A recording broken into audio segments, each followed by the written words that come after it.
Hello students, class 7th English medium.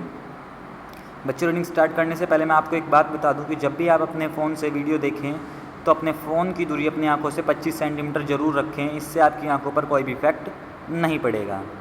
तो बच्चों, आप सब जानते हैं जैसे कि हमने अपने हिस्ट्री सिविक्स के 3 चैप्टर्स कंप्लीट कर लिए, तो अब हमारा ज्योग्राफी स्टार्ट हो गया है।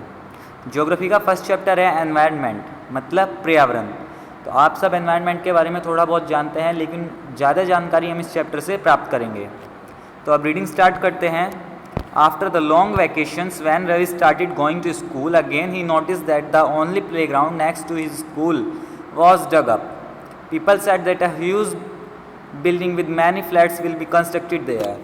जैसे ही लंबी छुट्टी ख़त्म हुई और रवि अपने स्कूल जा रहा था तो उसने देखा कि जिस प्लेग्राउंड, जिस मैदान पर वो खेलते थे वो अब खुद रहा है और लोग कह रहे हैं कि वहाँ पर अब एक कई फ्लैट्स वाली एक बहुत बड़ी बिल्डिंग बनने जा रही है।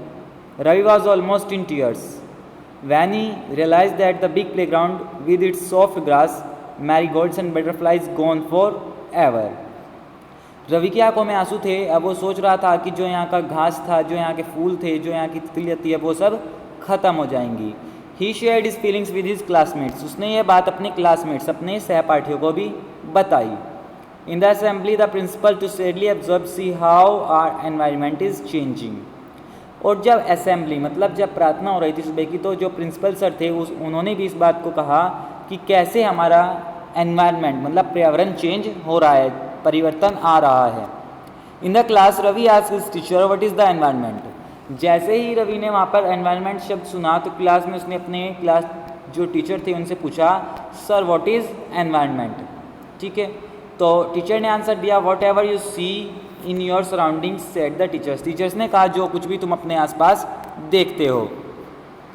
Ravi thought allowed. रवि तेजी से बोला, that means the school building, tables, chairs in the classroom, even that open field, the road, the garbage, my friends, all are parts of environment. Ravi कहने लगा कि क्या ये स्कूल की बिल्डिंग, टेबल्स, चेयर्स, क्लासरूम, सड़क और मैदान, कचरा, मेरे फ्रेंड, क्या है सब एनवायरनमेंट, पर्यावरण के पार्ट हैं।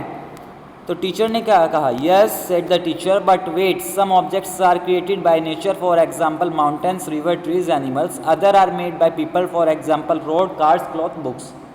तो टीचर ने कहा हाँ ये सब एनवायरनमेंट के पार्ट है, बट रुको, कुछ चीज़ें ऐसी हैं जो हमें नेचर मतलब प्रकृति से मिलती हैं, लाइक माउंटेन्स पहाड़, रिवर्स नदी, ट्री मतलब पेड़, एनिमल मतलब पशु। ये हमें कहाँ से, प्रकृति से मिलता है, नेचर से। बट कुछ चीज़ें ऐसी हैं जो आदमी ने बना रखी है, जैसे रोड्स, कार्स, क्लॉथ्स, बुक्स मतलब सड़क, गाड़ियाँ, कपड़े और किताबें, ये सब आदमी ने बनाई हैं, ये मैन मेड है। New work in pairs, make a list with your classmates sitting next to you of the creation of nature and by human beings. Teacher ने कहा अब आप सब बच्चे अपना अपना काम करें और एक आपके लिए क्वेश्चन है कि आप एक लिस्ट बनाओ और उसमें बताओ कि क्या क्या चीज़ें नेचर्स की हैं और क्या क्या ह्यूमन बींग्स की है। ठीक है बच्चों, environment is basic life support system. Environment हमारे जीवन की एक बहुत ही ज़रूरी चीज़ है, आधारभूत चीज़ है। It provides the air we breathe, ये हमें हवा देती है जिससे हम सांस लेते हैं। द वाटर वी ड्रिंक, पानी देती है जिसे हम पीते हैं। द फूड वी ईट, खाना देती है जो हम खाते हैं। And the land where we live, और वो चीज़ हमें देती है जहाँ पर हम रहते हैं। How do human beings modify this natural environment, कैसे आदमी इसमें परिवर्तन ला रहा है। The car firms pollute the air, water is collected in a pot, food is served in vessels and land is build use to build factories. तो क्या बताया है कि जो कार है उसके धुएं से हमारा जो हवा है वो पॉल्यूट हो रही है, पानी को बर्तनों में रखने लगे, जो खाना है उसको भी बर्तनों में सर्व करने लगे, और जो ज़मीन है उस पर क्या फैक्ट्रियाँ बनाने लगे। Human beings make car, mills, factories and manufacture containers, this is how human being modify natural environment. अब आदमी क्या कर रहा है, कार बना रहा है, मील बना रहा है, फैक्ट्री बना रहा है, मैन्युफैक्चर कंटेनर्स बना रहा है जिससे उसका काम आसान हो जाए। तो इस कारण क्या जो हमारा एनवायरनमेंट है, पर्यावरण है, वो चेंज आ रहा है इसमें। Ravi, Paramjit, Jessie, Mustafa, Asha were all excited about making the list. सभी बच्चे एक्साइटेड थे उस लिस्ट को बनाने के लिए।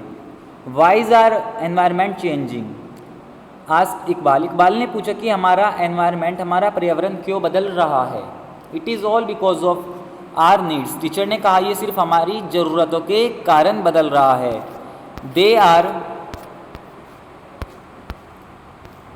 increasing day by day. We are therefore modifying and at times even destroying our natural surroundings, the teacher replied. Teacher ने कहा ये हमारी जो दिन प्रतिदिन हमारी जो ज़रूरतें हैं उसके बढ़ने के कारण हो रहा है। हम इस कारण जो हमारा एनवायरनमेंट है उसको मॉडिफाई, उसमें चेंज, परिवर्तन ला रहे हैं और इस तरीके से ये क्या नष्ट भी हो सकता है। तो बच्चों जैसे आपने भी देखा नेचुरल और ह्यूमन मेड के बारे में, तो कंपोनेंट्स ऑफ एनवायरनमेंट, एनवायरनमेंट के कंपोनेंट्स मतलब घटक, पर्यावरण के क्या क्या घटक है, नेचुरल, ह्यूमन मेड और ह्यूमन। पर्यावरण के अंदर कौन कौन नेचुरल चीज़ें आती हैं, जैसे लिविंग थिंग्स, बायोस्फीयर लैंड जमीन, लिथोस्फीयर एयर हवा, एटमॉस्फेयर वाटर पानी, हाइड्रोस्फीयर। उसके बाद ह्यूमन मेड थिंग्स कौन कौन सी है, building, parks, bridge, road, monument, industries. ये सारी चीज़ें क्या हैं जो आदमी ने बनाई हैं। अब पर्यावरण के अंदर आदमी भी आता है, ह्यूमन भी आता है, जैसे कि इंडिविजुअल, एक आदमी, फैमिली, परिवार, कम्युनिटी, एक बहुत बड़ा समुदाय, रिलीजन मतलब धर्म भी पर्यावरण के अंदर ही रहते हैं, एजुकेशन शिक्षा, इकोनॉमी, पॉलिटिकल सिचुएशन। ये सारी चीज़ें क्या हमारे एनवायरनमेंट के कंपोनेंट्स, घटक हैं। From the above conversation you understand that the place, people, things and nature that surrounded any living organism is called environment. तो जैसे कि आपने अभी ऊपर पढ़ा उससे आप एक बात समझ ही गए होंगे कि जो जो चीज़ें हमारे आसपास हैं, वो चाहे कोई जगह हो, कोई आदमी हो या कोई चीज़ हो या प्रकृति हो, ये सब क्या एनवायरनमेंट के अंदर आती हैं, पर्यावरण के अंदर आती हैं। It is combination of natural and human made phenomena. ये दो चीज़ों से बनी हुई हैं, एक तो प्रकृति, एक जो मानव निर्मित ह्यूमन मेड हैं। While the natural environment refers to the biotic and abiotic condition existing on the अर्थ।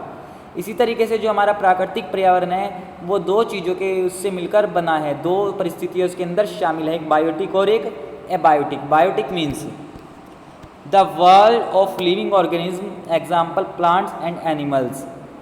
जीवित प्राणियों का संसार बायोटिक कहलाता है, मतलब जो आदमी जो चीज़ें सांस लेती है वो बायोटिक कहलाती है, लाइक प्लांट्स एंड एनिमल्स, ये सब क्या सांस लेते हैं।